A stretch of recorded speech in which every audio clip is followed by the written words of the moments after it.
Welcome back to the Pokemon Black No Experience postgame. Last time...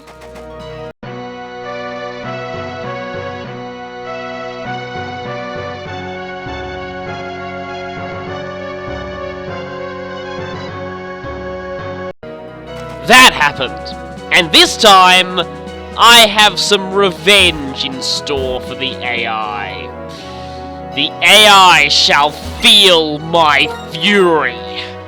In this next area coming up. Now, I wasn't actually sure whether or not to actually go to this place, because we will have to come back to Undella Town for a reason that I'm kind of dreading, but we will have to come back there. And I wasn't sure whether to actually do this on the way back or to do this now. I kind of decided to do this now, because we need to go here. I want to show this place. It has some very useful TMs. That's pretty much the main reason we're actually going there. And it's pretty much right here, so while we're here, I really don't see much reason to postpone it. It kind of feels more coherent just to do it now and get it out of the way.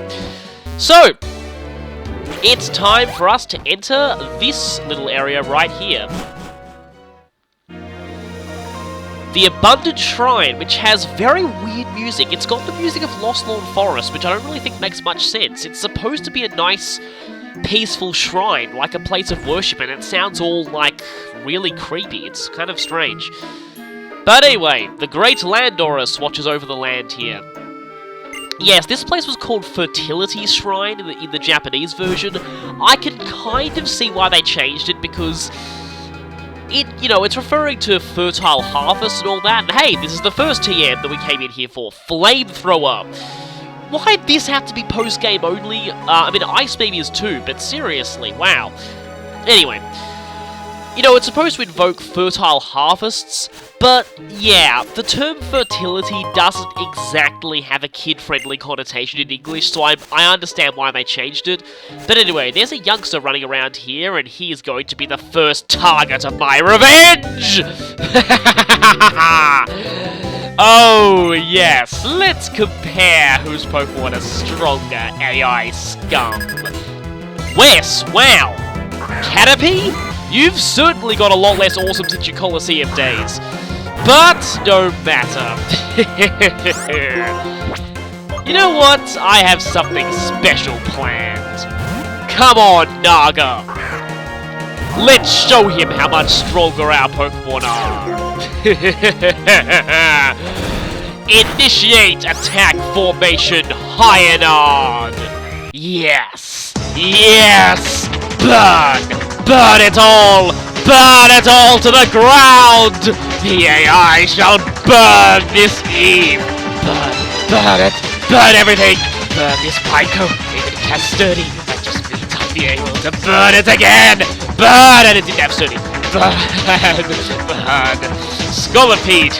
It's stronger, but still, that won't save you from burning! Burn! Burn, Scolipede! Your rock climb won't save you now! You will burn with all the rest! Burn to the ground! Burn! Burn! Yes! Yes! Pathetic spider which will also join the pile of burn! Burn, Pokemon that will all burn to the ground! Burn! Burn! Masquerade! First I thought this thing was water and thus would refuse to burn to the ground, but in fact it is bugs flying and not water, so it will burn even hotter than all the rest! Burn! You are defeated, AI, and I am victorious! You have burned to the ground! Oh, that felt good. Okay, Ugh! Go away, now! Sorry for subjecting you to that. I just really needed to take out my frustration after that thing that happened, and yeah, well, so hopefully there won't be any more psychotic burn to the ground episodes. Really? Synchronoise? Seriously? Synchronoise is such a weird move. It's like, I have, again, okay, if you look at Smoggon's, move decks, it generally has an entry on just about every move in the game. If you look at what they say on Synchro Noise, their only description is, yeah, I don't know what Game Freak was smoking either when they made this. And that's pretty apt, I think. It's such a weird move. It only does damage if they're the same type as you, and if you're getting stab on it, that means it's always going to be not very effective.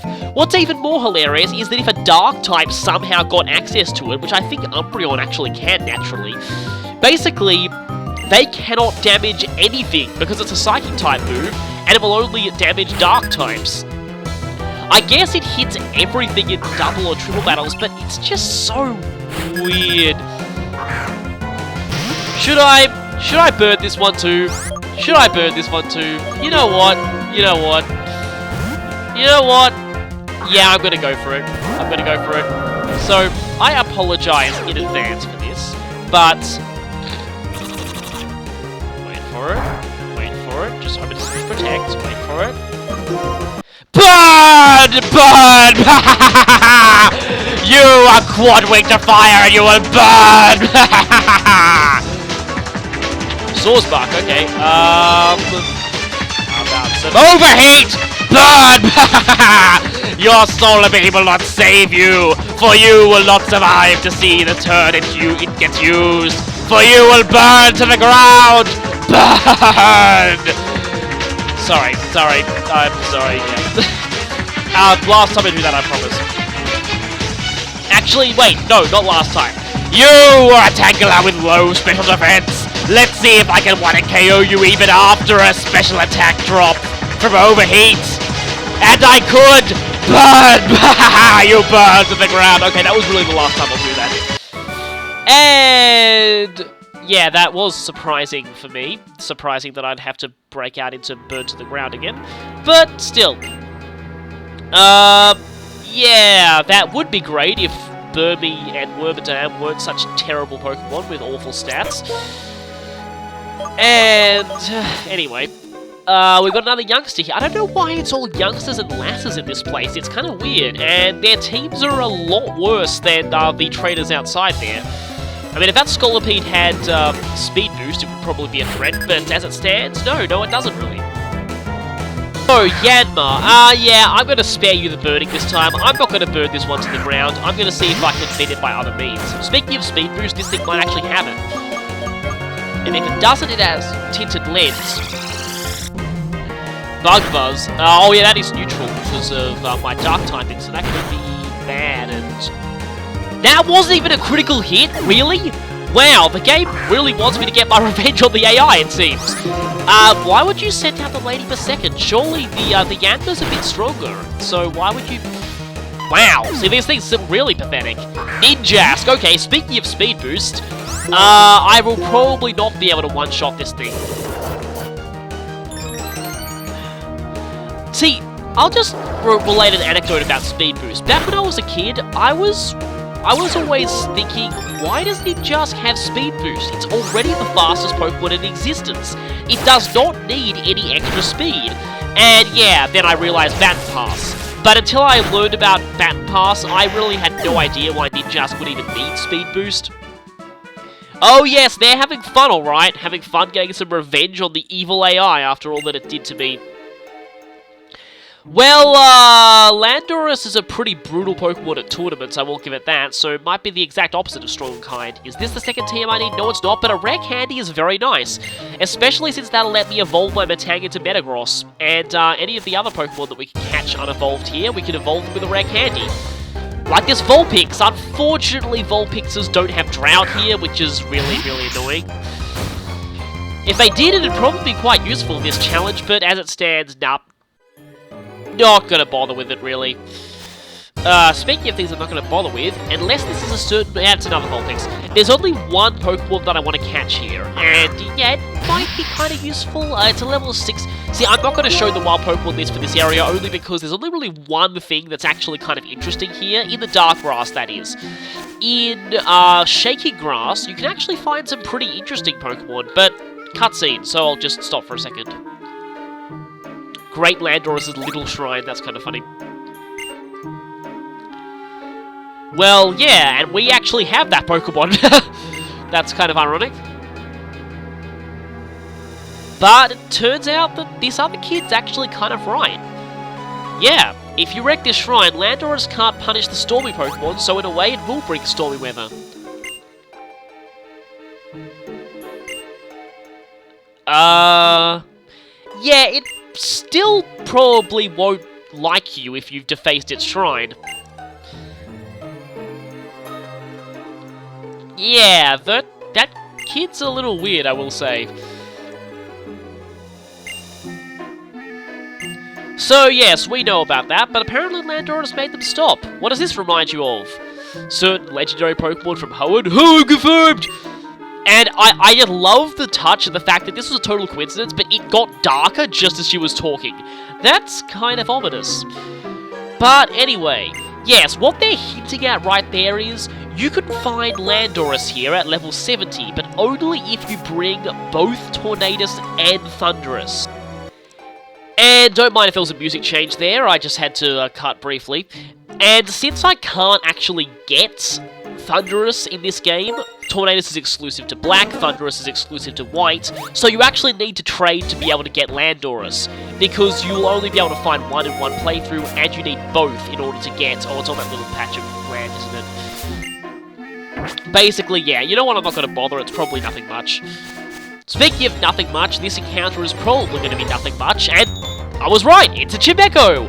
What was I saying about Chimechos a few parts ago? They're really, really, really pathetic. Seriously, Chimecho needed an evolution, not a pre-evolution. Like, really, why they gave that thing a pre-evolution, I'll never know. Again, Shingling to me is one of the single most pointless baby Pokemon in the entire series. It's just why, like, I can understand, like, you know, giving Snorlax a pre-evolution, that makes sense. Giving Chansey a pre-evolution, so Blissey will finally be able to give 3 HP points for effort points, that makes sense. I still always thought that Scyther kind of needed a pre-evolution because it's way too strong for a non-fully evolved Pokemon, and this is the second TM we needed. TM92 Trick Room. That is an amazingly useful TM. It could be very valuable to us in this no experience run, because as you can tell, most of our Pokemon tend to get outsped the vast majority of the time because they're lower level than the opposition. Trick Room will reverse that, making us faster for 5 turns. And it could combo well with a certain Pokemon that we've just caught recently. Come on, there's just one Pokemon that I want to catch here, and I'm not cutting these out because this video is pretty short anyway. I'm just giving you an idea if it's mostly just Noctowl, Vulpix, Chingling. Sometimes there's Petilil and Cottony. I admit a Prankster Cottony might be kind of interesting, but here it is. Here is the thing I was looking for. Bronzong. Well, level 60, and that's a pretty good tank with a great typing. At least this generation, when moves like this will not be super effective. Whoa! They can be critical hits though, so yeah. But that's kind of alright. I could be, yeah, I'll false swipe just to be safe. Even though it's going to do like almost nothing. And that there is double not very effective. It would have been only singly not very effective if this was Gen 6, but it's not. So we're seeing Gen 6 differences all over the place here. Gyro Ball is actually pretty strong on Bronzong sometimes. I've seen some deceptively powerful Bronzongs with Choice Band in competitive play. Like, they've actually been able to do quite a lot of damage. Which is, yeah, it's a bit surprising since you expect Bronzong to mostly be a tank, but that's the reason why I'm catching it. Oh yeah, of course, this thing might not have Levitate, it's got 2 abilities. I could test right now for that Levitate. The problem is that if it didn't have Levitate, my test would end up KOing it brutally, so that's kind of stupid. And it's sort of hard to tell if you're using fire moves, whether they're doing more or less, but yeah. I've heard that in the Mystery Dungeon series, Bronzong effectively has both Heatproof and Levitate, which makes it, like, amazing. But here, because I can only have one of them, Levitate is usually the better one. Again, some people say things like that Heatproof has some surprise factor because very few people will actually use Earthquake on a Bronzong because they'll always assume that it has Levitate. The thing is, though, using Heatproof means you can't switch in on Earthquakes, and that's actually a pretty big problem. Being able to switch in on Earthquakes is a very, very good thing, and you don't want to give it up. And this is kind of interesting. It was revered as a bringer of plentiful harvests. I like that attention to detail. A Pokemon that's revered as a bringer of plentiful harvests is found in the Abundant Shrine. It makes sense. I really like that. So anyway, what I'm going to call this thing is, I kind of had an idea for this, so I went ahead and decided to go look up the name of the person who wrote For Whom the Bell Tolls. I've never actually read that or even know what that's about. I just know the title because the title gets referenced all the time. I'd honestly love to see someone completely destroying a team with Bronzong and calling the video For Whom the Bell Trolls. But anyway, apparently it was Ernest Hemingway, which I didn't actually know. That's kind of interesting. So, we've basically done everything we need to do here. We've got all the TMs, we've caught Bronzong. We unfortunately can't get Landorus, so like, as much as a level 70 Landorus would be really helpful in this challenge, like it'd probably be better than Kyurem, honestly, I can't actually get it. But for some reason, speaking of things I can't do, we can't actually escape rope from here, which is weird. So I was like, yeah, that's annoying. Yeah, being able to escape rope from here would be convenient, so I thought I might as well try fly, and apparently you can fly out of here. The problem is, walking out of here is actually going to be faster to get to our next destination, so I'm going to actually have to walk out, and walking out is a little confusing, because we kind of have to go all the way back through the... Of course, take one step into the grass, you find another Bronzong. Typical! You wait ages for a Bronzong and then two show up at once. That's like the rule with wild Pokemon, isn't it? Like, you take so long to find one, and then, of course, you find another one immediately. Maybe I should have caught that one just to see if it had a different ability. But anyway, this should be the way out. And once we get out, we can then proceed to our next destination, which I wanted to cover in its own part, but, yeah, you'll see in a bit. I kind of, well, it's hard to explain without actually getting there. Suffice to say, I'm not going to be able to do much there, so it's going to be pretty short, and as such, I felt the need to tack it on at the end of this video. Because, well, again, you'll see. We've got a lot more super repels, which is great. So let's repel our way through this grass, and get on over to the gate here. There's kind of a funny thing here in Black and White 2. This is the gate where there's a bunch of people blocking the way who basically just outright say, we're here for no reason. Yeah, just to stop you from getting into Black City before meeting the Elite Four. But this is Black City, the version-exclusive area for this game. Now, I'm not really sure how to feel about this. Version-exclusive areas, it was such an awesome idea, and to me it feels a little wasted that they had to put the completely version-unique area in the post-game, and only the post-game. I admit Opalucid City kind of changes drastically depending on the version, but it's not like the actual, what you actually do there changes much. It's still fundamentally the same location. This place is totally different depending on version. If you're playing White version, you'll get White Forest here. And if you're playing Black version, you'll have Black City. So, let's check out this vibrant city of life. Very interesting music in this place. So, vibrant city of life? Hello? Anybody home? Hello? Vibrant life? Are you there? Anyone? Anyone? Yep, Black City has become a forever alone city. Yeah, so basically here's how Black City works. Normally, you'll actually have a few trainers here when you start your game. They're there right at the very beginning. However, all trainers in Black City will leave prosperous and vibrant. Oh, the irony. All trainers in Black City will leave. Yeah, many people come here. They will leave if you don't talk to them for a certain amount of time. Now, because you can't talk to them until you actually get here for the first time, and that's not until you beat the Pokemon League, yeah, if you... Long story short, if you take too long to beat the game and get to Black City, your entire population will have left, as has happened with me.